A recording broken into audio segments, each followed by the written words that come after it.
برداشت کرنا سیکھو گے، یاد رکھو میرے بچوں، اگر آپ صبر سیکھ گئے تو کوئی آپ کو پکڑ نہیں سکے گا۔ یہ جو ریسنگ گاڑیاں ہوتی ہیں نا، فراری اور مختلف ان کے نام ہیں، مشہور فراری ہے، اٹلی میں بنتی ہے، لیمبرگینی، یہ دونوں بنتی ہیں وہاں اٹلی میں، اور اس میں جو آدمی جا رہا ہو اس کے لیے سپیڈ لمٹ کی قید کوئی نہیں، ورنہ سب گاڑیوں پہ 120 کلومیٹر پر کے اوپر جائیں گے تو جرمانہ ہوگا، لیکن جو آدمی لیمبرگینی میں جا رہا ہے یا فراری میں جا رہا ہے اس کے لیے کوئی جرمانہ نہیں، چونکہ وہ یوں کرو تو 1 سیکنڈ میں وہ 120 پہ چلی جاتی ہیں، صرف اتنا کرنے سے شوں ایسے جاتی ہیں۔ تو میں آپ کو ایک لیمبرگینی دینا چاہتا ہوں، فراری 8 کروڑ کی ہے، فراری 8 کروڑ کی گاڑی ہے فراری۔ کئی دفعہ وہاں جب جاتا ہوں تو کوئی نہ کوئی بٹھا دیتا ہے، یہ آپ کو ذرا سیر کرائیں، وہ ہمارے کو تو شوق کی کوئی چیز ہے نہیں، وہ نوجوانوں کے شوق کی چیز ہے۔ تو 8 کروڑ کی گاڑی ہے، میں مفت آپ کو دے رہا ہوں، وہ ہے صبر۔ آخرت کے سفر میں اگر تیز چلنا چاہتے اور سب سے آگے نکلنا چاہتے ہو تو صبر کی فراری پہ سوار ہو جاؤ، تمہیں کوئی پکڑ نہیں سکے گا، تمہارے کوئی قریب بھی نہیں آ سکے۔ کہ دنیا میں صبر کرنے والوں کا قحط آ گیا ہے، بڑے بڑے علماء ہیں اخلاق سے خالی، بڑے بڑے علماء ہیں صبر جانتے ہی نہیں، اور پورا معاشرہ سر علماء، تم کل کے علماء ہو اس لیے علماء کی بات کر رہا ہوں، ورنہ پورا معاشرہ میرے بچوں صبر سے خالی ہے۔ تم سیکھو۔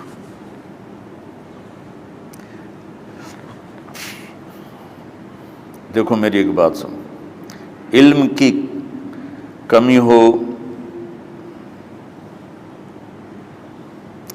تو اچھے اخلاق اس کو چھپا دیتے ہیں،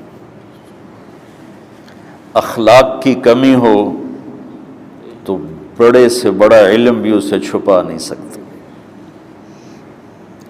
سارے عیب ہوں اور اخلاق اچھے ہوں تو اخلاق وہ چادر ہے جس میں سارے عیب چھپ جائیں گے، بس ساری صفتیں ہوں اور بد اخلاق ہو تو ہر صفت کو بد اخلاقی چھپا دے گی۔ میرے نبی نے نماز لمبی پڑھی، اللہ نے روک دیا، کہا نہیں چاہیے، ما انزلنا علیک القرآن لتشقی، مختصر نماز پڑھیں، درمیانی نماز پڑھیں، پیسہ سارا خرچ کر دے، اللہ نے روک دیا، ولا تبسطها کل البسط، میرے نبی سارا خرچ نہ کرو، کچھ بچا کے بھی رکھو۔ تبلیغ میں اپنی جان کھپائی، اللہ نے اس سے بھی روک دیا، فلا تذهب نفسك علیہم حسرات، تبلیغ کرو خود نہ مر جاؤ۔ تبلیغ کتنا بڑا عمل ہے، اللہ نے کہا اعتدال۔ نماز کتنا بڑا عمل ہے، اللہ نے کہا درمیانہ ہاتھ رکھو۔ مال خرچ کرنا کتنا بڑا عمل ہے، اللہ نے کہا درمیانہ ہاتھ رکھو۔ جب میرے نے میں نے اخلاق میں بلند پرواز دکھائی تو اللہ نے کہا شاباش انک لعلی خلق عظیم، میرا نبی میں آپ کو شاباش دیتا ہوں، آپ کے اخلاق بڑے عالی شان ہیں۔ یہ نہیں کہا کہ اتنے بھی ذرا تھوڑا اکھ بھی کھائی کر، کوئی کوڑا ہویا کر۔ تو تم مولوی بڑے غسیلے ہوتے ہو، تم میرے بچے بیٹھو نا اس لیے بات کر رہا ہوں، صبر نام کی شے ہی نہیں ہوتی۔ فقہ پڑھنا تو ہماری مت ماری جاتی۔ قرآن کو بھی فقہ کے انداز میں پڑھتے ہیں، حدیث کو بھی فقہ کے انداز میں پڑھتے ہیں۔ بخاری سے زیادہ امام بخاری پڑھاتے ہیں، ترجمۃ الباب پہ اتنا وقت لگا دیتے ہیں کہ حدیث جو اصل چیز ہے اس کی طرف توجہ نہیں جاتی۔ امام بخاری کی کتاب کا مقدمہ کوئی نہیں، تو اس پر جب بخاری شروع ہوتی ہے تو ہفتہ ہفتہ اس پہ سبق چلتا ہے کہ امام بخاری نے مقدمہ کیوں نہیں لکھا، جی میں سارے مل کے یعنی امام صاحب نے تو گلاں کیتی جاندی۔ میں اس کا اتنا آسان 1 منٹ میں اس سارے سبق کو ختم کر دیتا ہوں بخاری شریف کے، کہ دیکھو بھائی امام صاحب کا دل نہیں کیا مقدمہ لکھنے کو، اس لیے انہوں نے نہیں لکھا۔ گلموں ایک حدیث کے عنوان اور حدیث میں جوڑ نہیں تھا، تو شیخ رمزی بہت بڑے فاضل آدمی ہمارے فیصل آباد، میں نے کہا شیخ یہ جوڑ کوئی نہیں، کہ شیخ ھذا من اصعب ابواب البخاری، یہ بخاری شریف کے مشکل ترین ابواب میں سے ہے۔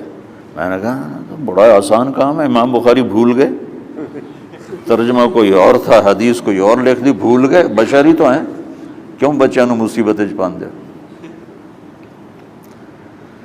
تو بچوں شوق سے جاؤ، بہانے نہ کرو، ہماری طرح تھوک ڈال کے پیٹ میں درد،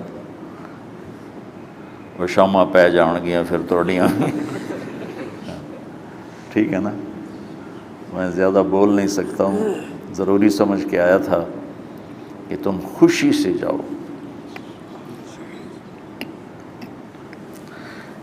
پھر اس میں جو ناگواری آئے گی اسے برداشت کرو گے تو پھر آپ کا صبر بڑھے گا۔ تو میں صرف میری شہرت نظر آتی ہے، اس میں جتنا مجھے صبر کرنا پڑا ہے وہ تمہارے سامنے نہیں ہے، جتنی کڑوی گولیاں میں نے کھائی ہیں لوگوں سے وہ تو تمہیں نہیں پتا۔ اب تمہیں اتنا نظر آتا ہے کہ واہ واہ ہو رہی ہے آگے پیچھے لوگ، میرے اللہ کا کرم ہے، میری کیا اوقات، آج ہوں کل مر جاؤں گا، اولاد کو بھی یاد نہیں رہے گا کہ طارق جمیل کون تھا۔ جو ہے اس میرے رب کا کرم ہے، مجھے اپنی شہرت سے کبھی دھوکہ نہیں لگا، تو میرے بچوں اس لیے بتا رہا ہوں، کوئی فخر نہیں، کہ مجھے اپنی شہرت سے کوئی دھوکہ نہیں، ایک لمحے کے لیے بھی مجھے دھوکہ نہیں، میرے دل کی گہرائیوں میں یہ بات اتری کہ سب میرے اللہ کا فضل ہے، اور برائی کرنے والا اور اچھائی کرنے والا میری نظر میں برابر ہو گیا ہے۔ برابر ہونے کا مطلب پہلے سمجھو، تم مجھے گالی دو گے مجھے تکلیف ہوگی، تو میری تعریف کرو گے مجھے خوشی ہوگی، اس کو برابری نہیں کہتے، وہ تو ایک طبعی چیز ہے۔ یہ میں نے ہاتھ پہ اپنا ہی ہاتھ مارا تو اس کو درد ہو رہا، تو اگر میں مولوی شوکت صاحب سے بدتمیزی سے بات کروں گا تو ان کو تکلیف ہوگی، اور میں ان کی قربانیاں بیان کروں گا، یہ ذرا کھڑے ہونا، ادھر ہاتھ دو، یہ اس سارے نقشے کے بانی ہیں، یہ پہلی اینٹ ہے، یہ 3000 روپے اس وقت لے رہے تھے 1985 میں 86 میں کراچی،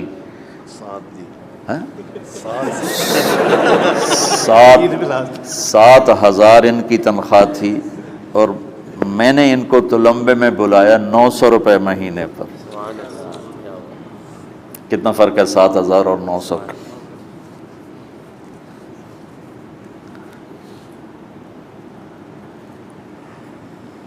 لوگ میری تعریف کرتے ہیں، میں اللہ کا شکر ادا کرتا ہوں، اور اس پہ میں تکبر میں نہیں آتا۔ یہ ہے مدح اور ذم برابر ہو جائے، یعنی تعریف کرنا اور برائی کرنا برابر ہو جانے کا مطلب یہ نہیں ہے کہ برائی سن کے اثر نہیں ہوتا اور تعریف سن کے اثر نہیں ہوتا، نہیں، برابر ہونے کا مطلب بتا رہا ہوں، اس کی توفیق، تائید، رحمت اپنی اولاد کو بتا رہا ہوں۔